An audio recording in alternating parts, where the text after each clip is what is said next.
Disney World just made a huge change to some of its most popular rides. If you have a Disney vacation planned anytime soon, this is definitely going to impact your trip. This could completely change your ride strategy because virtual queues for Tiana's Bayou Adventure and Guardians of the Galaxy Cosmic Rewind are officially going away. Both rides are switching to traditional standby lines on February 25th. So let's break down what is changing and exactly what you need to do to adjust your trip.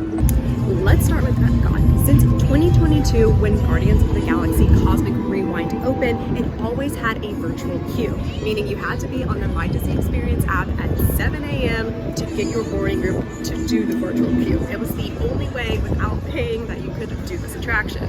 Cosmic Rewind will now have a standby queue just like every other ride at Disney World. Now, this is where it gets complicated though. Early entry guests will also get access to this ride for the first time ever, which is a big change. This means that you'll be able to get on the ride before the park officially opens if you are a Disney Resort guest or a guest of a hotel that is participating in early entry. Now, because Tron has also stopped its virtual queue, this means that is the first time since 2022 that there's been no virtual queues in Magic Kingdom.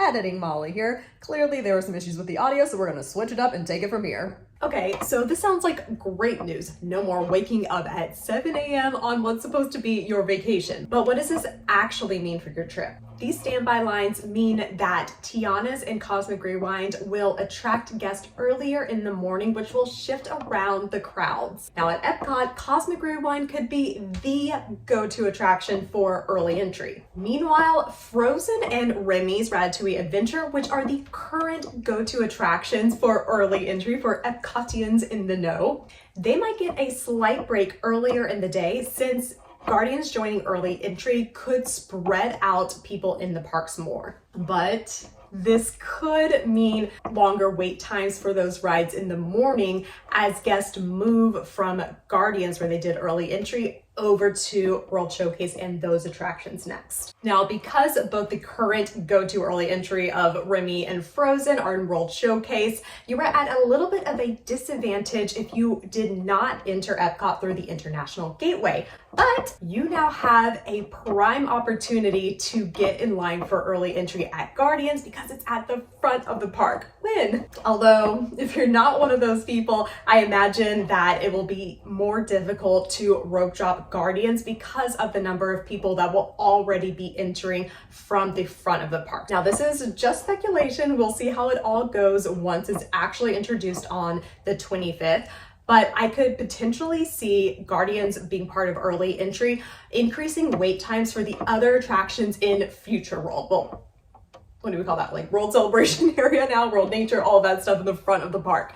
And that's because people may, after they knock out Guardians for early entry, they may just stay in the front of the park and decide to knock out some other rides in that area like Soarin' or Living with the Land or Spaceship Earth instead of trying to beeline it back to World Showcase. But in addition to that, oftentimes day guests who do not have early entry will come into the park and do the first rides they see, which are the rides in Future World. So there's already an increase for wait times for Future World rides even before this new early entry at Guardians has been implemented. Similarly, attractions in Adventureland are not open for early entry right now. So think Jungle Cruise, Pirates of the Caribbean, which means these rides usually have low wait times in the morning because there's been no early entry guest in that area. But now with Tiana's being a standby line, even more guests are going to prioritize rope dropping that side of the park, plus the resort guests who did early entry in Tomorrowland, Fantasyland, they're also going to be making their way over to Adventureland, making that entire area potentially more crowded, especially since Big Thunder Mountain isn't operational right now, which could help absorb people. We won't have that for a while. Now, if doing the standby line at Tiana's is not a priority, then I'd consider going to Tomorrowland potentially and knocking out a bunch of things because early entry guests will probably be in Fantasyland. We'll have a lot of people in Adventureland, leaving Tomorrowland up for the taking. Likewise, if Guardians is not a priority for you, consider rope dropping Frozen or Remy, especially as this new attraction joins the lineup. I imagine more people will be going for that one at early entry. Now, this is unless you have a lightning lane. These changes won't just impact morning strategy, they also might impact your lightning lane strategy. That's because while both of these attractions will now have standby lines, they each will still have a paid lightning lane option. Now, putting back on my speculation hat, because removing the virtual queue feature could go a couple of ways for lightning lane availability. It might make it easier to get lightning lanes for those attractions that were typically hard to snag, because now there is an option to do standby. Before, having a lightning lane was the only way you could absolutely guarantee that you were gonna get on the ride. With the virtual queue in place, there was no guarantee, because if you didn't get the virtual queue, you were out of luck. So some people who may have bought lightning lanes in the past may not anymore, because now, as long as you're willing to wait in the standby line, you're gonna get opportunity to ride it. Although on the flip side, people who are really savvy about getting virtual queues, which allowed Disney to actually pace out how many guests were riding at a time, those previous virtual queue goers might opt for lightning lane because of the unpredictability of the wait times when it comes to standby. The wait times of what these attractions will actually be is a huge question mark right now. Now, I think even without early entry in consideration, Epcot mornings are really gonna feel the impact of Guardians being standby.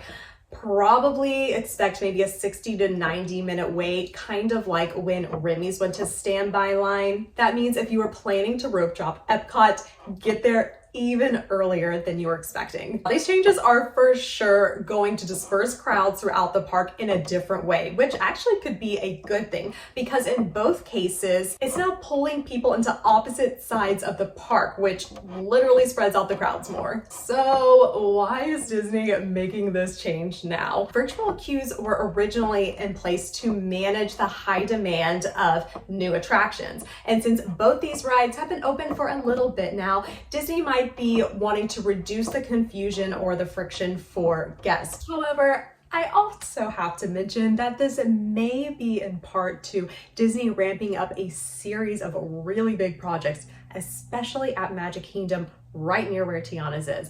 And with all these projects and construction going on across Disney World, they're gonna literally need more space to put people. So opening up those standby lines will do that. And honestly, I'm not mad about not having to wake up at 6:55 in the morning anymore, because I am not a morning person.